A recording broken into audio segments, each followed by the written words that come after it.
দর্শক সবাইকে স্বাগত এটি নিউজে। আপনারা দেখছেন হ্যাপেনিং পয়েন্ট, আপনাদের সাথে আছি আমি আকাশ এহসান।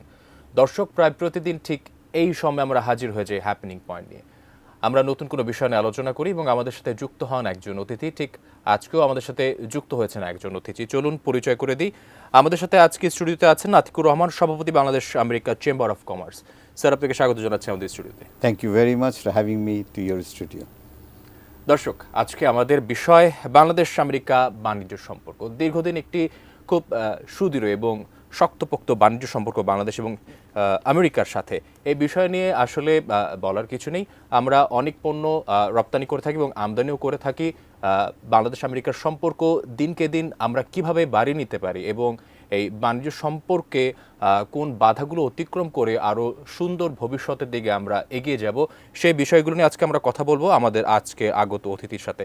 স্যার, এক কাপ চা আমার হাতেও আপনার হাতেও আছে। আমরা চা খেতে খেতে আলোচনা করব আজকে আমাদের কিভাবে বাণিজ্য সম্পর্ক উন্নয়ন করতে পারি। প্রথমেই যে বিষয়, যেহেতু আপনি সভাপতি বাংলাদেশ আমেরিকা চেম্বার অফ কমার্সের, বাংলাদেশের বাণিজ্য উন্নয়নে বাংলাদেশ চেম্বার অফ কমার্স কি কি পদক্ষেপ গ্রহণ করে থাকে? Sure, Bangladesh American chamber of commerce কাজ হচ্ছে যে টু ক্রিয়েট দ্য ফিল্ড। হ্যাঁ, আমরা কালেকটিভিটিটা আমরা তৈরি করে দিই ব্যবসায়ীদের সাথে, শুধু না তো America, it is in South American পিপুলদের সাথে, সাউথ আমেরিকান বিজনেসদের সাথে। আমাদের কাজ হচ্ছে to make the connectivity, to make the connection.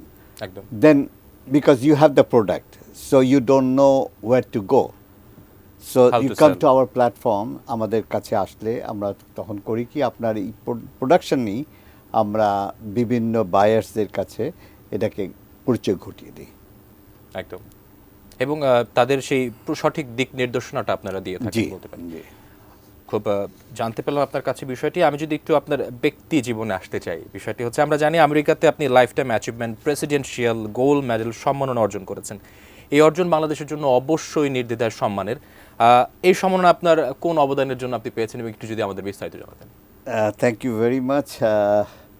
আসলে এটা হচ্ছে যারা দেশের জন্য, নট অনলি বাংলাদেশ এবং আমেরিকা দুই দেশেরই সোশ্যাল ওয়ার্কগুলো করে। It is about 6,000 hourly volunteer service আমি করেছি টু প্রমোট দ্য বাংলাদেশ।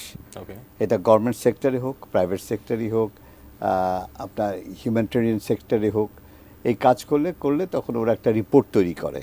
আচ্ছা। হ্যাঁ, ওদের একটা ইয়ে আছে অর্গানাইজেশন, যে প্রেসিডেন্সিয়াল অ্যাওয়ার্ড তাদেরকে দেওয়া হয়।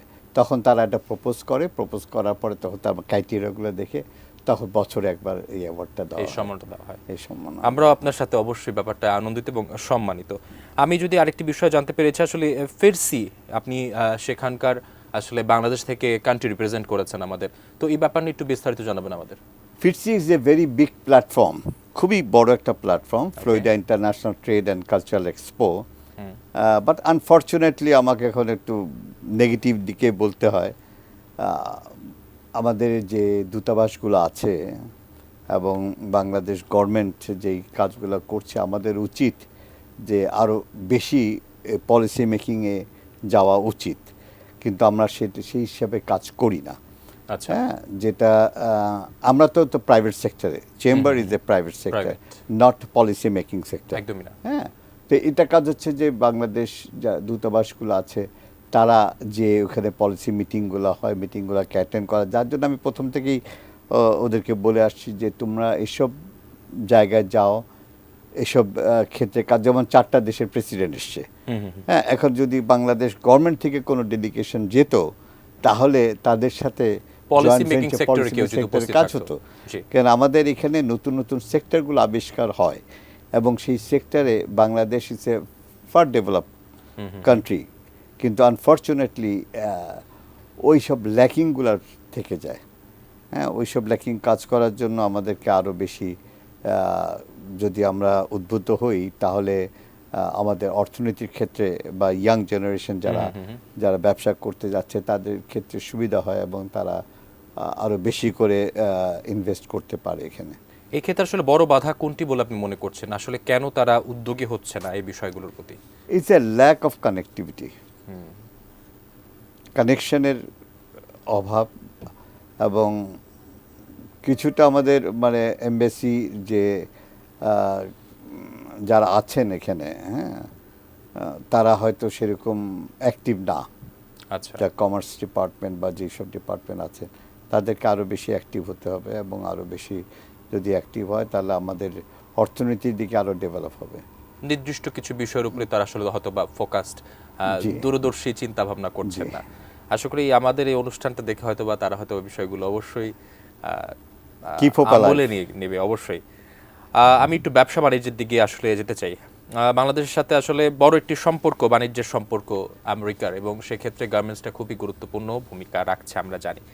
আসলে গার্মেন্টস নিয়ে কথা তো অবশ্যই বলবো, কিন্তু একটি উন্নয়নশীল দেশ, সেক্ষেত্রে আমরা রপ্তানি করে থাকি, আমাদের বিপুল সংখ্যক একটি অ্যামাউন্ট রপ্তানি যায়। আসলে এই গার্মেন্টস বা আরএমজি সেক্টর ছাড়া কোন বিষয়গুলো রপ্তানিতে আমরা আসলে আরেকটু ফোকাসড হতে পারি? খুব ভালো একটা প্রশ্ন করেছেন। আসলে আমাদের শুধু আমাদের এখানে লেদার প্রোডাক্ট আছে, জুট প্রোডাক্ট আছে, তারপরে যে নতুন নতুন যে সেক্টরগুলো আছে, যেটা আমি একদম। বলতে চাচ্ছি নার্সিং সেক্টর, হুম হুম, যেটা নিয়ে আমি কাজ করতে বাংলাদেশে all over the world after the COVID-19 nursing সেক্টরটা খুবই ডিমান্ডেবল। হুম, আমাদের এখানে নার্স আছে, নার্সকে যদি আমরা 1 বছর ডেভেলপ করতে পারি স্কিলটা, তাহলে অল ওভার দ্য ওয়ার্ল্ডে আমরা নার্স সাপ্লাই করতে পারবো।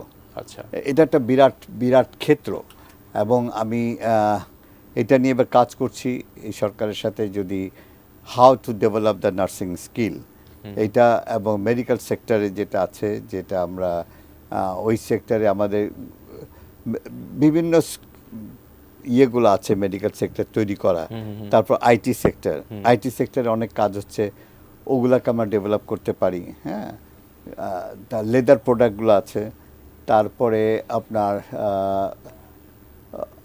আরও মানে আপনার জুট প্রোডাক্টস আছে, নতুন নতুন কিছু আমরা জুট প্রোডাক্টস একদম। আগাতে পারি।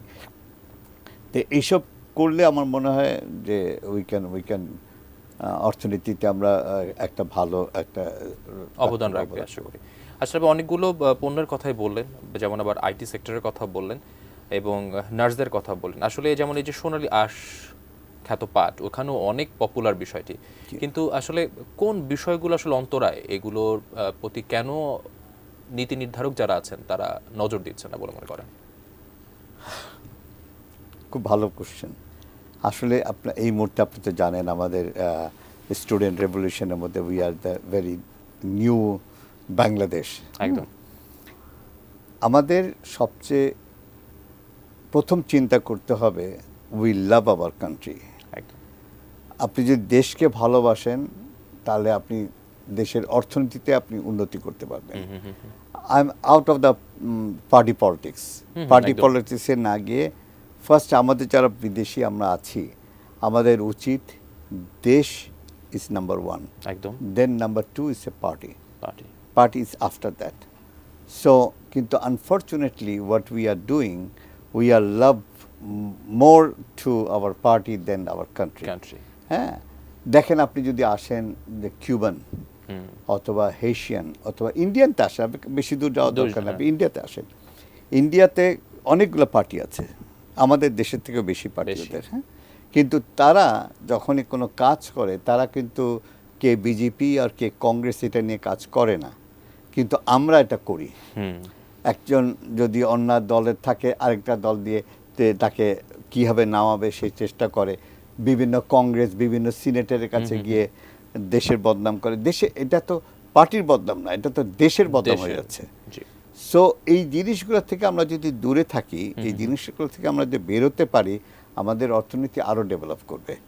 আবার কেউ যদি কোনো গুরুত্বপূর্ণ পদক্ষেপ নেওয়া থাকে, আরেকজন এসে সেটা বন্ধ করে দেওয়া হয়। আপনি খুব গুরুত্বপূর্ণ কিছু বিষয় আসলে তুলে ধরলেন।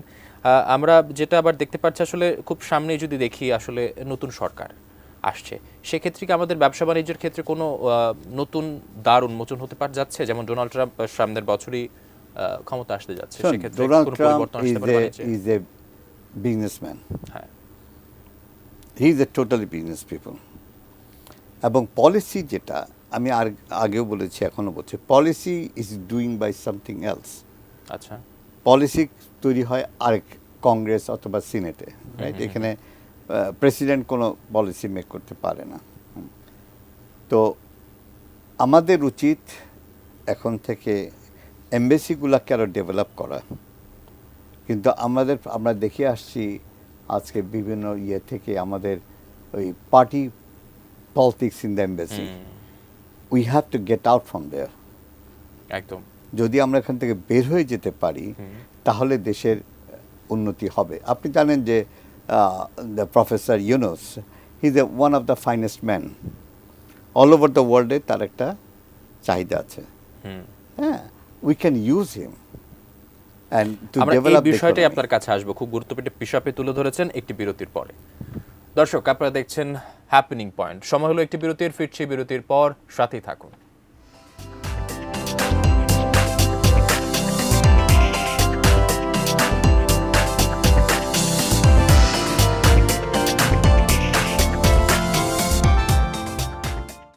দর্শক, বিরতির পর আবারও ফিরে এলাম হ্যাপেনিং পয়েন্টে। আমরা ফিরে যাচ্ছি আলোচনায়। জনাব আতিকুর রহমান, আপনার সাথে আলোচনা করছিলেন এবং আপনি ডক্টর মোহাম্মদ ইউনূসের কথা বলছিলেন। আসলে তিনি একজন বিশ্ব সমাদিত ব্যক্তি এবং বিশ্ব মোড়ল যারা আছেন তাদের কাছেও তিনি অনেক সুপরিচিত এবং খুব ভালো সম্পর্কের আছে তার সাথে। তো আসলে ব্যবসায়িক সম্পত্তি বন্ধনে এবং দুই দেশের সম্পর্ক উন্নয়নে আসলে তার যে ভূমিকা, সেটি নিয়ে আপনি একটু কিছু বলবেন আশা করি। I know him from 2007। আচ্ছা। আমি ফ্লোরিডাতে প্রথম আমাদের চেম্বার বাই ন্যাশনাল চেম্বার, আমি এক্সিকিউটিভ ভাইস প্রেসিডেন্ট, আমরা ওনাকে ইনভাইট করেছিলাম এবং উনি ফ্লোরিডাতে এসেছিলেন। You can not believe that there is almost 2500 দর্শক ছিল এখানে। ওকে। উনি 2 ঘন্টা, মোর দেন 2 আওয়ার্স উনি বক্তৃতা দিয়েছেন, মাইক্রো ক্রেডিট এবং আদার। একটা লোকেরও মানে পতনের পিন ড্রপ সাইলেন্স ছিল, একদম সাইলেন্স ছিল, কথাগুলো শুনেছেন। তো he is a well connected all over the world, respected. আচ্ছা। এবং তখনই তাকে আমি বলেছিলাম যে one day we want him as a, আমার তখন বক্তৃতার ইয়ে ছিল, বলেছিলেন one day maybe he can be our president. But president তত্ত্বাবধায়ক, he don't like politics but he love the country. তো আমরা এই যে তার যে অবদান অল ওভার দ্য ওয়ার্ল্ডের মধ্যে, এটা আমার নিজের চোখে দেখা, এবং আমি দেখেছি তার কাজ এবং তার ইয়ে। Is a one of the finest man. এটা বাংলাদেশের জন্য, বিশ্বাস করবেন না, এটা অনেক গর্বের বিষয়, this no doubt about it. এবং উনি যেভাবে কাজ করে যাচ্ছেন এবং যেভাবে, একটু সময় দেওয়া উচিত আমাদের, দিলে দেশটাকে ডেভেলপ করবে এবং দেশের অর্থনীতি আবার ফিরে আসবে। We always be positive for that. এবং দেশের অর্থনীতির, because he is a teacher of economics, you know that. উনি আমার টিচার ছিলেন চিটাগং ইউনিভার্সিটিতে। So he knows what he is doing. একটা লিডার যদি সে জানে সে কি করছে, হ্যাঁ, তখন তাকে আপনি আটকাতে পারবেন না, because he know what he is doing, what is his plan. আপনার সাথে তো তার অবশ্যই ব্যক্তিগত খুব ভালো সম্পর্ক। তার মিশন এবং ভিশন সম্পর্কে আপনি কিছু জানতে পেরেছেন কিনা, বা এই সম্পর্ক আসলে ক্ষেত্র থেকে কি ভাবছেন, আসলে কিভাবে সে উন্নয়নে কাজ করবেন মনে করছেন? তার সাথে একটি ভালো খুব সম্পর্ক আছে আপনার, সেই সম্পর্কের ক্ষেত্রে তার মিশন এবং ভিশন সম্পর্কে কিছু জানতে পেরেছেন কিনা? অবশ্যই। তার একটা জিনিস কি, তার একটাই, he is not a politician man, he is not a political person. একদমই না। He want to build this country. He want to make in the right track. When he's coming in the right track, he gonna leave. If people don't want him, he can go tomorrow. Because তার কোনো অসুবিধা নাই। All over the world. আপনি চিন্তা করেন, শুধু Nobel না, আপনি তো ওয়ার্ল্ড যে অলিম্পিকে, সেখানে তাকে মশাল নিয়ে আমন্ত্রণ জানায়। Is a not a matter of joke. এই যে ফ্রান্সে অলিম্পিকে তাকে ইনভাইট করা হয়েছে। আপনি যেখানে যান, উনি যদি দাঁড়ায় কথা বলেন, মানুষ শুনে, রেসপেক্ট করে। তো এখন কথা হচ্ছে আমাদের দেশটা, আমরা কি চাই? আমরা শান্তিতে বসবাস করতে চাই, আমাদের অর্থনীতিকে ডেভেলপ করতে চাই, আমাদের যে নিউ জেনারেশন যেটা আছে তাদেরকে পথ দেখাতে চাই। তো that's the light he is giving to us, but we have to be patience. আমাদের উচিত সময় দেওয়া। অবশ্যই we want political government come, it's no doubt about it. Political government have to be come, বাংলাদেশের যদি ইকোনমি ডেভেলপ করতে হয় রাজনীতি দল আমাদের দরকার আছে, কিন্তু রাজনীতি দল কখন আসবে, কীভাবে আসবে, সেটা একটা প্রক্রিয়া আছে। আপনি দেশটাকে তো ধ্বংস করতে পারবেন না। একদমই না। আগে বিল করেন দেশটাকে, তারপরে ওনাকে বলেন যে আপনার কাজ শেষ, উনি তারপর দিন চলে যাবেন। গতানুগতিক যে একটি ধারা চলছে সেই ধারার আসলে পরিবর্তন করা প্রয়োজন, সেই পরিবর্তনের জন্য আসলে সময় দেওয়া প্রয়োজন তাকে। আপনার এই কথাটা আমরা বুঝতে পারলাম। আমি যদি আবার একটু ব্যবসা বাণিজ্যের দিকে একটু আসতে চাই, আসলে উন্নয়নশীল দেশ আমরা বাংলাদেশ, আমেরিকা আসলে বিরাট একটি মার্কেট। আমি ব্যাপারটা নিয়ে আপনার সাথে ইতিমধ্যেই কথা বলেছি। আসলে সেই মার্কেটে আসলে আর কি পণ্য, সেই মার্কেটের উপরে ফোকাস করে কোন পণ্য আসলে উৎপাদনের ক্ষেত্রে আমাদের বাংলাদেশ একটু উদ্যোগী হতে পারে বলে মনে করছে না? কোন কোন পণ্য? শুধু আমেরিকা না, America, south America is a vacuum.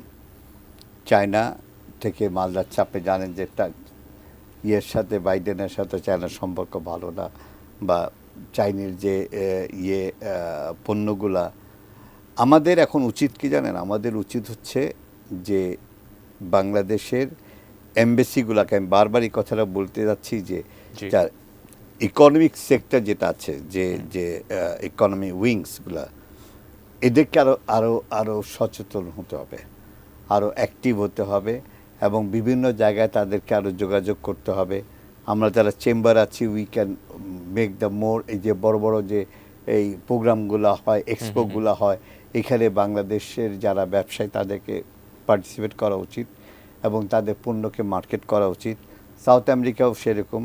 আপনার মেডিসিন খেতে, মেডিসিনটা বিরাট চাহিদা, বিরাট চাহিদা। এটা কেউ বলুক বা না বলুক, south America market is very open. So, এবং আপনারা জানেন যে এই গভর্নমেন্ট, দ্য প্রফেসর ইউনিসের সাথে ভালো একটা কানেকশন আছে ইউএস গভর্নমেন্টের এবং others. So easily we can enter in that field. ওই ফিল্ডে যদি আমরা ঢুকতে পারি, আমরা আরও ডেভেলপ করতে পারবো। বা এখন আমাদের কাজ হচ্ছে যে এমবেসিগুলোকে অ্যাক্টিভ করা এবং ফরেন মিনিস্ট্রিকে আরও বেশি, মিনিস্ট্রি অফ কমার্সকেও অ্যাক্টিভ করা, এবং ওইখানকার ভালো ভালো লোকগুলো, নট পলিটিক্যাল অ্যাফিলিয়েশন, ভালো কিছু লোক যারা কমার্স সেক্টরে কাজ করতেছে মিনিস্ট্রি অফ কমার্সে, তাদেরকে অ্যাপয়েন্টমেন্ট দেওয়া বিভিন্ন এমবেসিতে, নট দ্য জাং people. Right. So in this case তখন তারা কি করবে, তখন তারা ইকোনমিটাকে আরও ডেভেলপ করতে পারবে। এবং আরেকটা জিনিস, আমাদের এখান থেকে যেসব আগে যেত, যারা যেত, তারা কোনো দিন পলিসি মিটিং অ্যাটেন্ড করতো না। এই আমেরিকা যাচ্ছে, বেড়াতে যাচ্ছে, হ্যাঁ, এদিকে পলিসি মিটিংগুলো হচ্ছে, সেখানে তারা নাই, কিন্তু ডিনারে দেখেন সবাই এসে হাজির। একদম, হ্যাঁ। তো ওই সব জিনিসগুলোকে আমাদের ফোকাস করতে হবে। একদমই। আসলে উদ্দেশ্য এবং সেই গতানুগতিক হারে কাজ না করে উদ্দেশ্য এবং লক্ষ্যকে ফোকাস করে কাজ করার বিষয়টি। আমি সর্বশেষ যে বিষয়টি জানতে চাচ্ছি, একটু ভিন্ন বিষয়। আসলে মেধাকে কালটিভেট করে আসলে বলা যায় যে আমেরিকা, বলা যায় মেধাবীদের তীর্থস্থান বলা যায়। তারা সেখানে অবস্থান করে এবং যারা যায় তারা ফিরে আর আসে না। আসলে অদূর ভবিষ্যতে আমরা হয়তো বা মেধাবীদের মূল্যায়ন করব, আমাদের বাংলাদেশ এগিয়ে আসবে। এবং আপনার কথাতেই আমরা বারবার ফিরে পাচ্ছিলাম যে আসলে আমাদের একটু অন্যভাবে চিন্তা করা উচিত, এবং যারা নীতি নির্ধারণের পর্যায়ে আছে তারা দেশের জন্য চিন্তা করা উচিত। দেশের জন্য চিন্তা করে মেধাবীদের কীভাবে আমরা মূল্যায়ন করতে পারি? শুনেন, আমি আমার ছেলের কথাই বলি। সে ওইখানে আইটি সেক্টরে বিরাট কোম্পানিতে কাজ করছে। এখন সেখানে পরিবেশটা তৈরি করতে হবে। বাংলাদেশের এত বছর করে পরিবেশ ছিল না যে কোনো, এই যে যেটা স্টুডেন্ট এক্সচেঞ্জ প্রোগ্রাম আমরা কেন করি? স্টুডেন্ট এক্সচেঞ্জ প্রোগ্রাম মিনস যে ওইখানকার মেধাবী ছেলেদেরকে এখানে নিয়ে আসলাম, এখানকার মেধাবী ছেলেদের ওখানে নিয়ে গেলাম। এই যে টার্মল যে জিনিসগুলো হয়, এটা করলে হয় কি, তখন অটোমেটিকলি ক্ষেত্রগুলো বের হয়, কিন্তু আমরা এগুলো করি না। হ্যাঁ, কিন্তু রিসেন্টলি দেখছি যে এখান থেকে অনেক ছেলে মেয়ে যাচ্ছে লেখাপড়া করতে, কিন্তু ওরা যে ফেরত আসবে ওই পরিবেশটা তৈরি করেন এখানে। রাইট।